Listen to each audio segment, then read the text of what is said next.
Ouais, je pense qu'on en revient toujours à la même chose, c'est apprenez à lire les étiquettes ou réapprenez à lire les étiquettes et surtout pensez-y parce que parfois on n'y pense même pas, mais c'est bon sang quand on a un nouveau produit, quand on a un produit, quand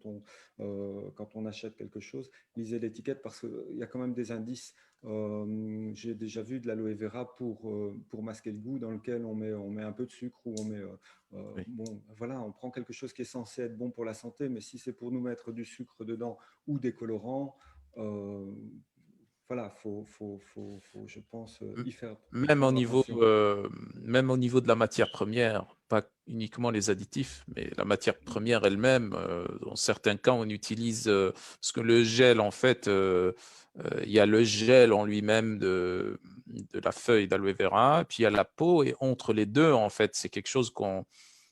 qui est difficilement distinguable entre, c'est-à-dire entre la limite entre le gel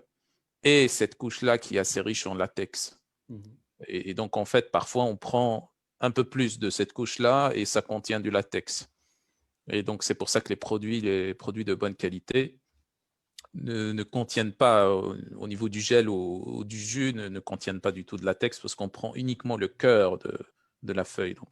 donc le gel. Et moi, je conseille toujours de faire des cures qui sont, disons, intercalées de une semaine ou de quelques jours d'arrêt pour pouvoir rééquilibrer,